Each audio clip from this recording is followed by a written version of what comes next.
Комментарий от Ивана Иванова звучит так. Тут все смешалось. Люди, кони. Но будущее, то есть реальность, это одно.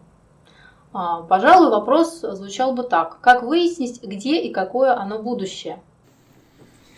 Конечно, это не вопрос. Это просто комментарий. Комментарий относительно того, что собой представляет и реальность, и будущее, и о том, как в этой нынешней реальности смешались все в кучу, и кони, и люди. Но, по большому счету, из этого комментария, в котором, конечно же, спрятан вопрос, можно же вытащить эту самую ценную единицу информации, которая, по большому счету, всех без исключения людей ставит в состояние потерянности. Потому что все, без исключения люди, были так воспитаны, так образованы и так им втолковывали с детства и все их окружение о том, что будущее никому не известно. Да, возможно, есть человеческая судьба, в которую можно верить, можно и не верить, но это все равно является недоказуемым абсолютно аргументом относительно того, что будущее, оно определено в существовании самой судьбы. Мы же конкретно заявляем о том, что для нас будущее известно. Да, будущее известно только лишь потому, что мы своим умом находимся в этом самом будущем. И наше присутствие здесь, в настоящем, есть своего рода некий конфликт интересов будущего и прошлого. И вот этот конфликт и создает наше существование здесь.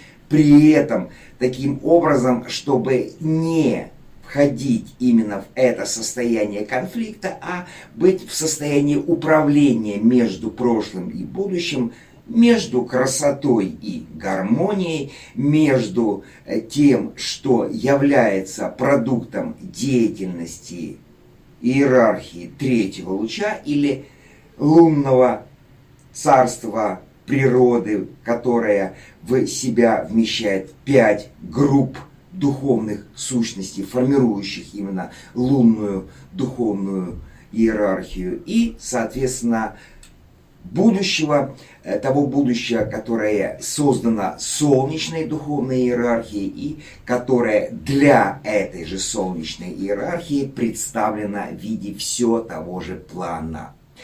Что касается прошлого, то прошлое, как всем известно, и достаточно вполне все принимают это на веру и понимание, что прошлое у нас осаждается в историю, это такое понятие, да, как мы уже объяснили, что оно взаимосвязано с существованием Торы, или Библии, да, и именно вот это существование в Торе или в истории и есть не что иное, как прошлое всего человечества, скажем так, всех людей, которые жили здесь, на этой планете, в процессе ее, да, формирования этой нашей реальности и других реальностей. При этом, как вы понимаете, что историческими данными являются те данные, которые сегодня могут быть задокументированы и четко определены учеными,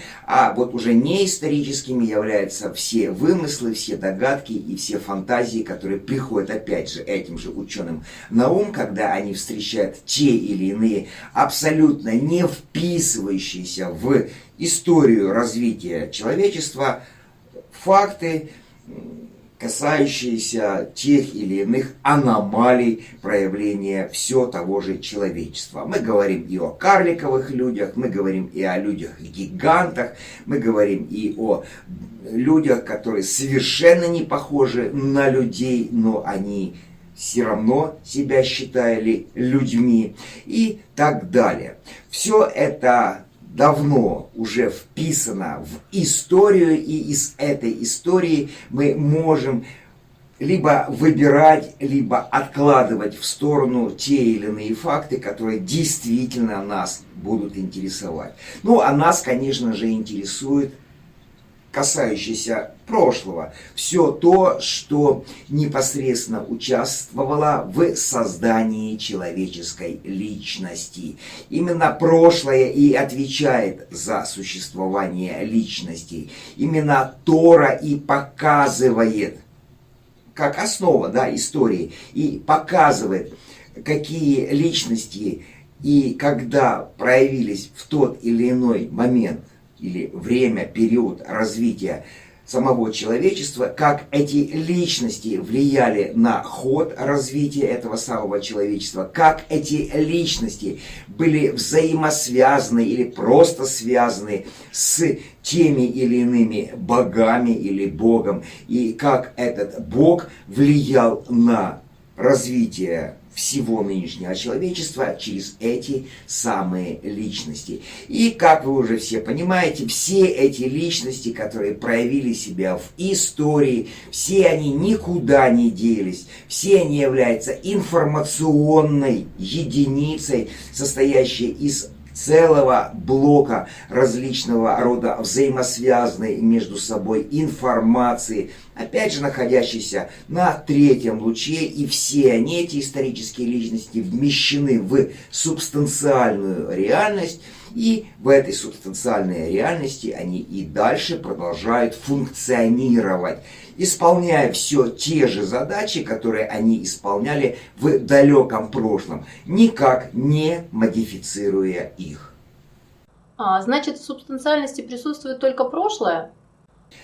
Конечно, в субстанциальности присутствует наше прошлое. И если человек живет в принципе именно всеми идеями и мыслями прошлого, то есть тем, что у него прошло в этой жизни когда-то, он вспоминает это, он передает своим друзьям эти воспоминания и пытается вместе с ними как бы оживить, оживотворить это самое прошлое. Вот этот человек является, ничем иным, как личностью. Личностью, которая непосредственно стремится попасть в историю, либо же просто опуститься в субстанциальную реальность. А ее нахождение здесь, в этой нынешней реальности, является своего рода как бы существованием в настоящем, из которого он стремится уйти в прошлое.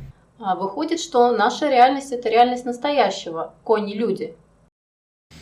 Конечно, да, наша реальность – это реальность настоящего. Вот именно реальность коней и людей, где все смешано в кучу. Именно тех самых коней, если мы будем так воспринимать, которые для человеческой души являются ничем иным, как личностью, а тех самых людей, которые уже для души превращаются в человека. То есть мы говорим, что настоящее время, та реальность, в которой мы присутствуем, это реальность, в которой замешано существование и личностей, и душ одновременно.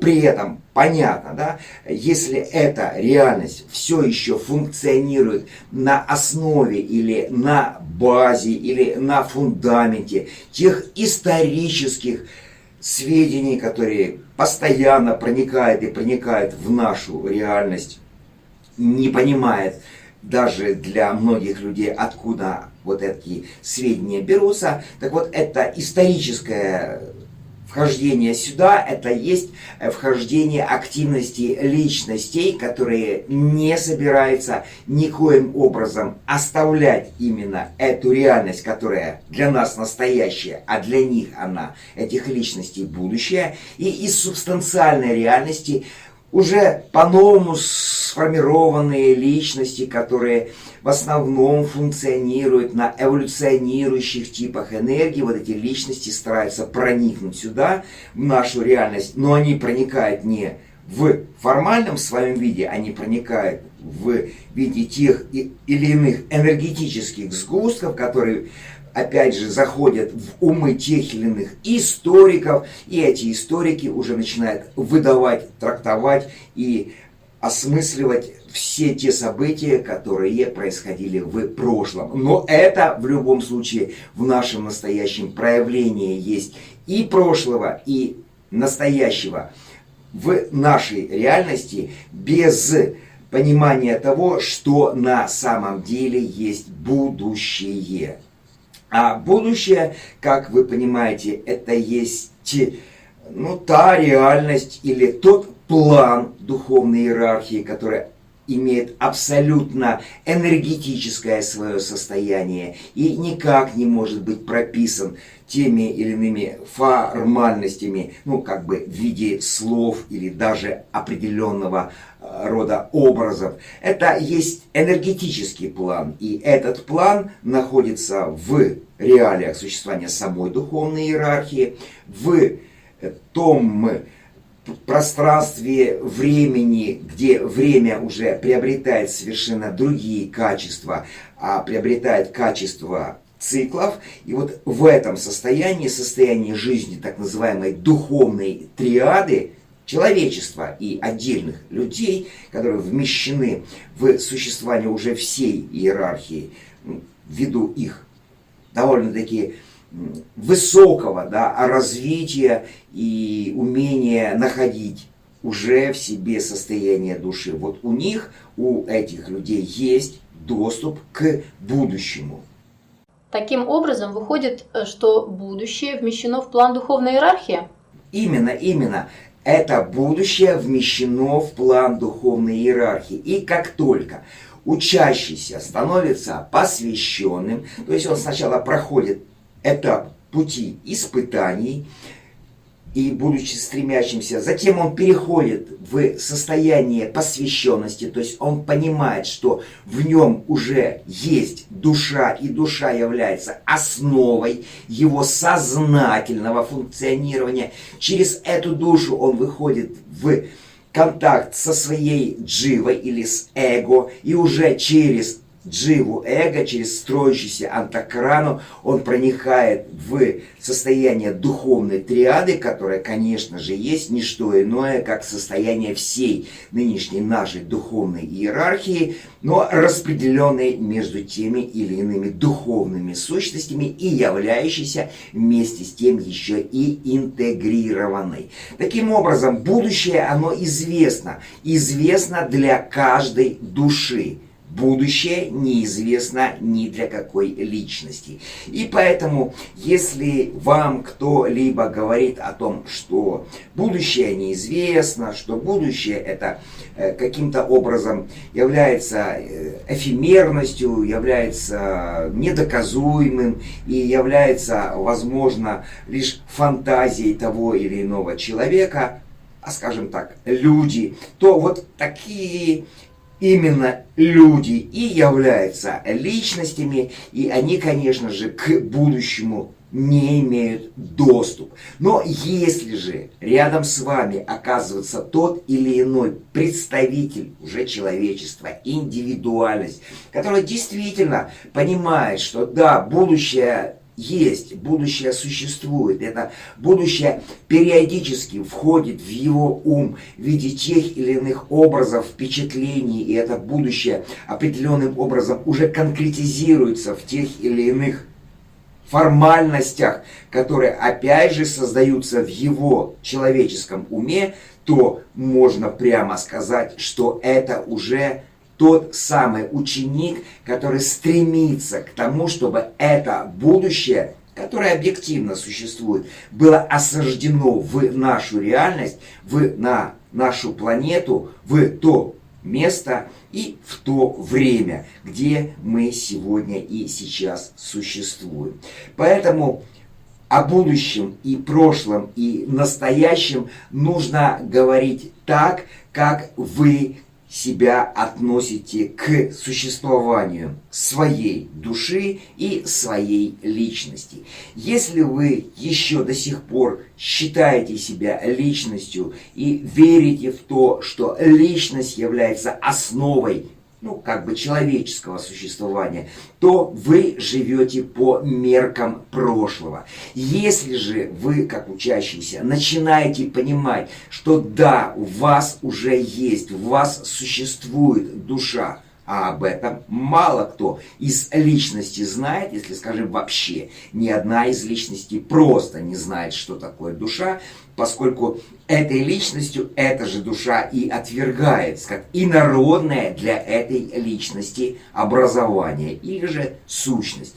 И вот если у вас есть эта душа, вы уже понимаете, что эта душа у вас начинает активно себя проявлять, начинает уже развиваться, начинает уже создавать вам новые комфортные условия существования в весьма некомфортных жизненных проявлениях личностей, для которых наша реальность и субстанциальная реальность является тюрьмой, именно тюрьмой. Вот для этих душ, конечно же, уже открыто будущее, и они прекрасно видят и понимают, что именно это будущее будет осаждено в этой самой реальности, где они сегодня все функционируют.